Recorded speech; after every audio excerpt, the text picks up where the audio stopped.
So what you see here, look, there's a deer carcass there. Actually, it was run over on the road there. So just dragged it over, just a bit of an attractor. It's been pulled. It was right next to the lamppost. Lamppost and a tractor, dead deers and a tractor.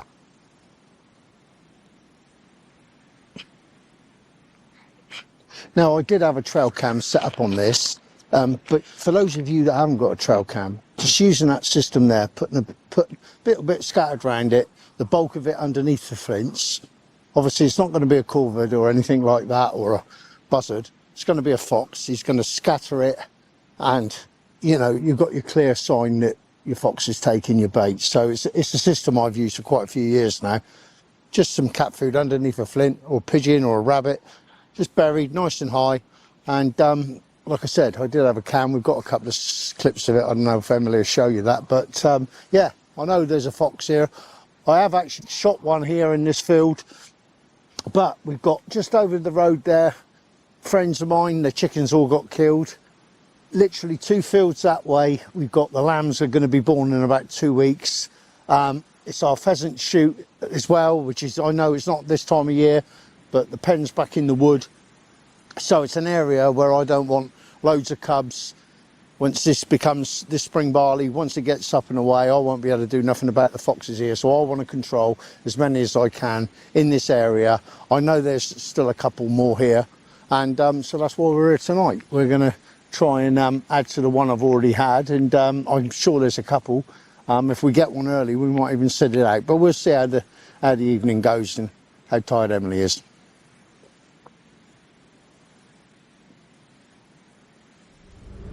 Well, as you can see, we're actually coming on this bit of cultivated ground, which is our cover strip. We actually bring the birds away from the wood, the pen down there, and they get right to the top and they flush and they come back over, and they're absolutely brilliant. I love standing on this drive. But I've got to do my bit to make sure that we got the birds to shoot.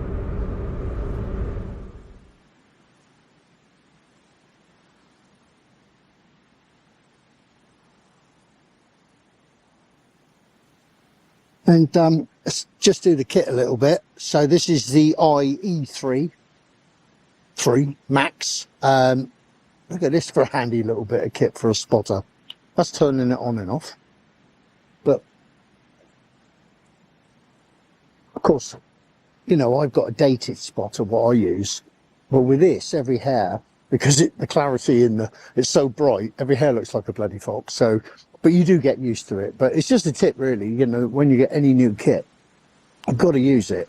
But it's like having a lamp when you're flashing deer up and you think, oh, that's a fox. But when you hit a fox, you really know the difference. And it's the same with this. You know, I've been going, oh, there's a deer, and I've been checking out, you know, a fox, and it's been a hare. But lovely bit of kit. It comes with a strap and everything. Obviously, I haven't put that on. Look at that, straight in your pocket. Imagine that for deer stalking as well. I know I'm going to wind all the purists, oh, you shouldn't use spotters, but, you know, Mike Jack, woodland stalking, not perfect. And as normal, 243. So we've got, again, Infiray, the Tube TL50. God, love it. Absolutely love it, because I wasn't a great fan of shooting with thermal in the past, but this stuff, you know, you haven't got no worry of, is it a fox, is it this, is it that? It's what you're looking at, you know. So when I have been misled by the spotter, you look through this and check. It's another dimension, I can tell you. And it's yeah, fantastic. Love it. So I've shot with digital a lot, and yeah, don't get me wrong, great kit, but you are looking to find the fox, obviously with thermal. Bang, it's glaring at you. And yeah, I've loved it. And I hope I can get to show you it in action tonight. So as you can see, we've set ourselves up here, and I'm on the back of my truck, which I do a lot these days. It gives me a perfect rest. It gives me a bit more height to burn my bullet. And get yourself backgrounded like they are here. Trees, once it's dark, you blend in. I've never had no problems with it. Sure enough, you will get the odd real old crafty one. They've picked up the IR off if you're shooting digital. Me and Emily had it one night when we were out filming. I'm sure the fox seen the light of the camera. We still got the fox, so it wasn't the end of the world. But one, you don't move about too much. I'll put a snook on as well, just to cover my face and my gloves on my hands. If it's, you know, just getting dark. But once it's dark, I've had them walking right towards me. It makes you panic and you can't wait to get the bullet off. But no, bit more elevation, perfect rest, and you're always going to be burying the bullets. So it's got its advantages.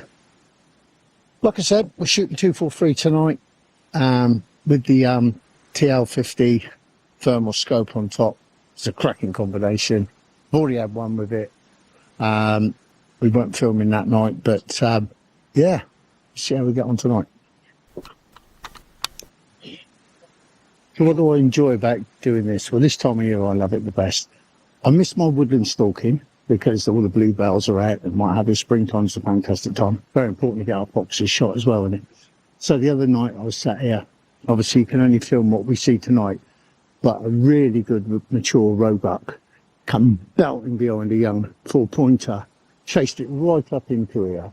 Then he slauntered on back and just got there, frayed the edge of the wood there. I had hairs all around me. You know, like I said, if you're just here just to do that, you're not going to get as much out of it as I do. It's the whole experience of being just sat out here, watching nature act when we're not around. I know I'm here, but they don't know I'm here. And I think, crikey, I'm getting on a little bit now, but I've always enjoyed that buzz, and I still do. I still want to get my bloody fox though, but it's all those things. And hopefully we might see some of it tonight.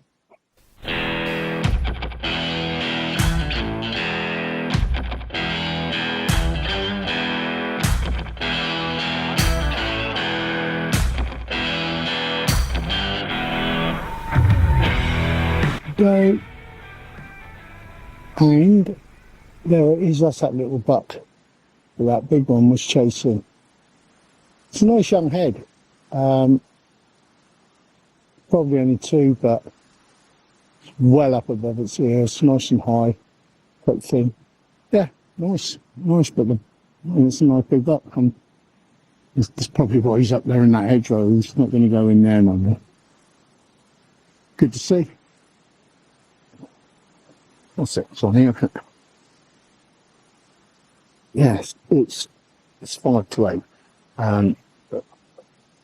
We can probably, you know, talk, look around. Not likely to see the fox for probably another 15 minutes.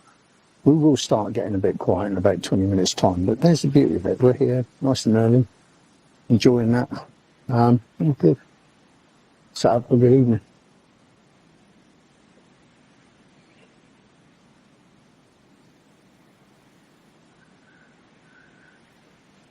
Yeah, like I said, pretty easy to use. I didn't have to touch the front, but Emily just buggered about with it, and then I had to get, so bring it up, back to get the lighting nice and clear, and then the front is your focus.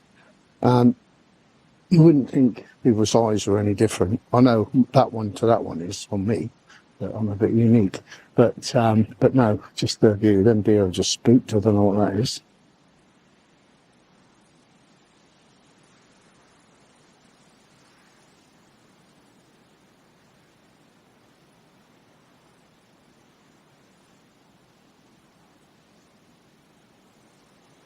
Nah, absolutely cracking bit of kit. Look at that. Turn it off. In your pocket. Out deer stalking. Perfect. Okay, so Emily's just asked me to talk you through a bit of how all the controls work. Now, these things do so much that, you know, if you haven't gone for a long time, you'd go right through all the range finding and everything else and all the different molds, but all I'm interested in was to zero it.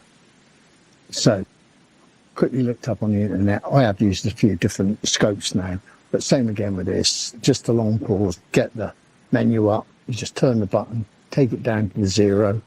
Literally I've stuck it out 30 yards because I didn't bore sight it, just got it on the target, scroll it down, and you leave the little cross in the middle, scroll the sight down to the bullet, fired again, got it nearly at the ball, and then I literally took it out, had a couple of shots, and I was there zeroed. And the other night I did, you know, like I said, I did have a fox. I did it slightly low, but it was hellish windy. So I literally, before I come out tonight, I will quickly show you, because you hear all these boys using the heat pads and that. I literally, bit of baker foil that I stuck that out at about, it must have been about good sort of 170. Bang bang, all right. Been nice if they were both right in the middle, but you know, there was a bit of wind about. But yeah, fox comes out tonight. I'm as confident as anything. But silver foil, that you get a good heat source off of that, enough to shoot.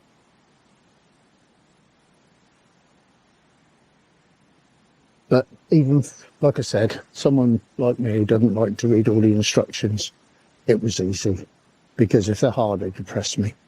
And this doesn't, it's nice and easy to use.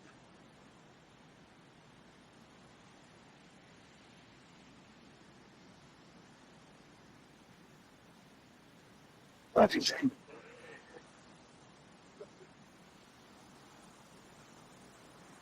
But next someone's not a whisper now. Lights start to go, so it's getting more interesting.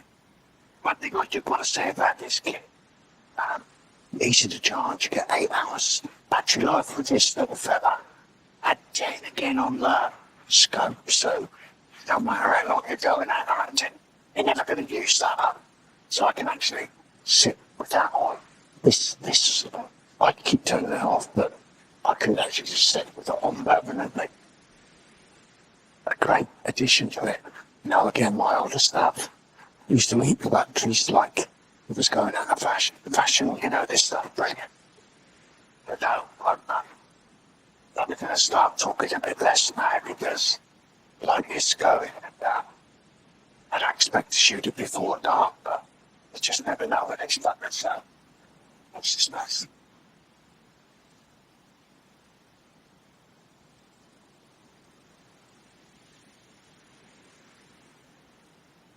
Hang on, here goes. Here goes.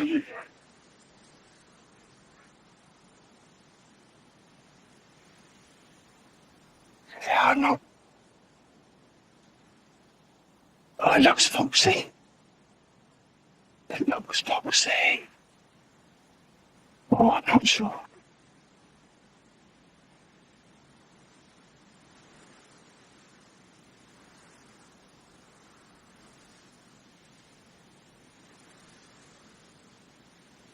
Yeah.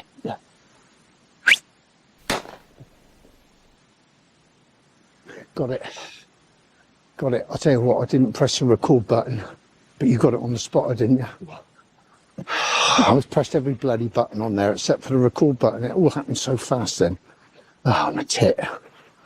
But look, we're going to calm this down, because it is quite early, and I do know that was the one I was still going over. We've still got this one that's been cut now. Cross the fence. Let's just give it another half an hour, and we'll see what happens. Hang on. That one's not like it. Yeah, it could be.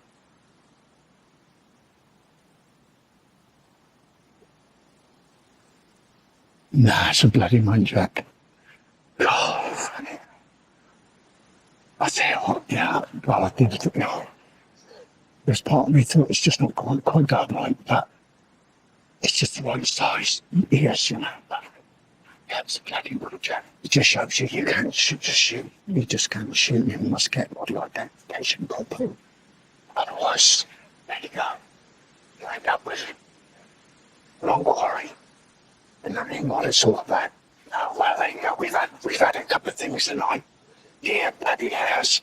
And I thought that was it. But no. Got the bloody hairs. I'll tell you what, in the other pattern there, I don't know, I can't be 100% bothered. It may be sure I just picked the fox up. I'm 90% sure. It's worth us waiting a bit longer. These days to do waiting because it's been an emotional night. Bloody man, Jack. Dear man. Hang on. Somebody's just going through that edge. Somebody's just going through that. Oh yeah, that looks foxy. That looks foxy.